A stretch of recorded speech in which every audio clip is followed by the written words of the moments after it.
I can't believe this story isn't getting more coverage across the media. ICE agents being attacked in multiple locations, and the left still screams about January 6th being this big insurrection when no weapons were used by protesters at all. And now we've got ambushes targeting federal officers, and not a single news outlet is calling what it is. In fact, you're about to hear a clip from Fox News, which states that motives are still being investigated. If this isn't a real insurrection, then what is? Let's hear from Tom Homan because he's had enough. This is Andy with TrendingPolitics.com. Hit like, subscribe, and let's get into this. Well, several suspects are now in custody after a Texas police officer was shot in the neck while responding to a call outside of an ICE facility. So it happened in Alvarado, which is near Fort Worth. This was over the holiday weekend, and Jonathan Hunt is following this story for us. Hi, Jonathan. Good morning, Dana. This all played out in the late evening of July 4th outside the Prairieland Detention Center in Alvarado. Police officers responded to a call about a suspicious person outside the center. When they arrived, they saw someone who appeared to have a gun. One of the Alvarado officers tried to talk to that person, and at that point, several other people opened fire on the officer who was hit in the neck. He was treated at a local hospital and has since been released. Officers arrested a number of people at the scene. A motive for the attack is still being investigated, but the Department of Homeland Security said a group of more than a dozen people had slashed tires of federal vehicles and damaged security cameras at the ICE facility. There was also another attack on an ICE facility in Portland, Oregon, Friday night, a facility that has been the site of an ongoing protest for several weeks. Deputy Attorney General Todd Blanche wrote on X Saturday morning, quote, "We are closely monitoring the attacks on DHS detention facilities in Prairieland, Texas and Portland, Oregon, and are coordinating with the USAOs and our law enforcement partners. The department has zero tolerance for assaults on federal officers or property and will bring the full weight of the law against those responsible." On that topic, Tom Homan joins us. Borders are North Lawn. Tom, good morning to you, and thank you for your time today. Good morning. Let's get to the big, beautiful bill in a moment. Who were these suspects who were fired, who actually fired the shots and were later arrested? Who were they, Tom? Look, they're your typical protesters that go from protesters to criminals. The attack on ICE officers, you've covered it many times, is up nearly 700% now. We were talking 500% a couple weeks ago, so it continues. The rhetoric against the men and women of ICE is skyrocketing, especially by members of Congress. We have senators, we have Congress people that compare ICE to the Nazis, compare ICE to racists, and it just continues. So the public thinks, well, if a member of Congress can attack ICE, why can't we? So the rhetoric has to stop, or it's a matter of time for someone to, one of the ICE officers goes down or a criminal goes down. But we already see an officer go down. To be clear, so these were American citizens? These weren't illegals who opened fire? No. As far as the investigation, I want to get ahead of the local investigation on this, but they appear to be agitators, people that are protesting ICE operations, damaging ICE property, want to attack ICE officers. Okay, let's talk about the money. And Tom, you got a lot of it. $170 billion for immigration in the big beautiful bill. Here's what it'll cover, all right? $46 billion for border wall construction. That could be completed by the time President Trump's second term is done.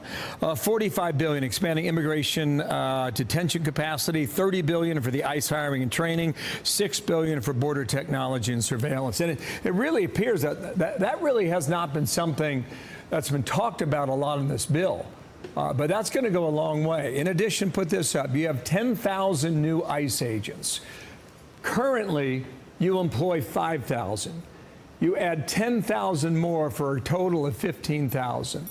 Tom, how will immigration in America change with that amount of resources going into the operation that you run? Look, this is the first time I've seen an ICE plus up in decades. I mean, I started in 1984. I saw the Border Patrol get plussed up, 4 or 5 times. When I was in the Border Patrol, we had like 4,000 agents. Now they got 20,000. ICE has never been plussed up at a meaningful level. And that was a problem because The more you plus up Border Patrol, the more the arrests on the border increase. When they arrest them, they go in detention. Now it's ICE's job, detention. It's ICE's job, transportation. It's ICE's job to go to immigration proceedings. It's ICE's job for removal. So ICE has never been plussed up at the level. This is the biggest plus up we've ever seen, which is going to create efficiencies in the program. We can transport people, detain people, remove people quickly, but it also adds more officers to the streets, which we need. You just said it. We got less than 5,000 deportation officers at ICE. We got over 20 million illegal aliens in this country. And I see the rhetoric right now, ICE, the number 3,000 a day is ridiculous. Well, I want to be clear. If you do the math, we would have to arrest 7,000 people every day for the remainder of the Trump administration just to remove those that Biden released into the country. So $3,000 people a day is not unreasonable. This gives more agents on the street to arrest more criminals, more national security threats. It couldn't come fast enough. Tom, will this change some aspects of America? Look, I think it's going to make America safer.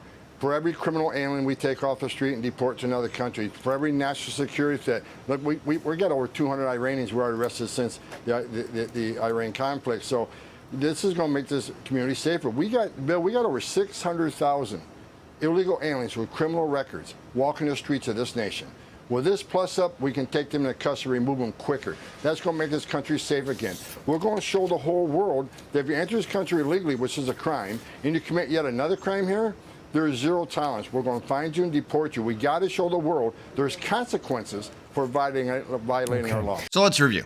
ICE agents ambushed, police officers shot, federal property vandalized, and the mainstream media is silent. Not a single headline calls it an insurrection.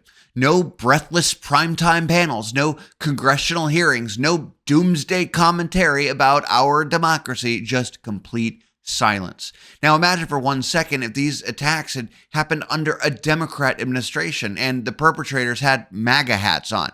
You already know they'd be calling for military tribunals, just like they did with January 6th, and yet here we are watching federal agents get ambushed on U.S. soil, while people like Tom Homan are the only ones to say what it is. This is organized. It's targeted. It's an uprising against law enforcement. That's the textbook definition of an insurrection, is it not? But because the targets are ICE agents and the agenda fits the left's narrative, the media buries it. This is why nobody trusts the media anymore. What happened in Texas and Portland, it wasn't a protest. It wasn't some sort of civil disobedience, and it wasn't a heated moment. It was premeditated, coordinated violence. Tires slashed. Officers fired upon by multiple people. Surveillance cameras disabled. And the suspects, not illegal immigrants, but radicalized American citizens. And let that sink in for a second. These are the people who've been fed nonstop propaganda about ICE being Nazis and Trump being a dictator. And now they're acting on it. And do you blame them? And let's talk about that double standard. January 6th, no guns were used by protesters. Most people walked in when police opened the doors. The only person killed was a Trump supporter. And yet, for nearly 4 years, we've heard nothing but insurrection, careers destroyed, people jailed, families bankrupted. But now that we've got coordinated attacks with actual firearms on federal agents, suddenly no one wants to talk. The left is fine with political violence as long as it comes from their side. And when ICE agents are doxxed, harassed, and shot at, crickets by the media. When protesters in body armor swarm detention centers, crickets. When preschool teachers go viral for threatening to kill the President of the United States, crickets. And that's not oversight, that's complicity. Tom Homan is right. This rhetoric from politicians, celebrities, media figures, and it's all fueling this real world violence. And unless someone with authority steps in and calls it what it is and shuts it down, it's only going to escalate. We have to stop pretending that this is normal. We have to stop acting like this is just how politics work in 2025. Because if we don't, the next attack won't end with a wounded officer. It'll end with someone dead. And let me be crystal clear. This isn't about left versus right. It's about law and order versus chaos. Good guys versus bad guys. Right versus wrong. And you can disagree with policy. You can protest.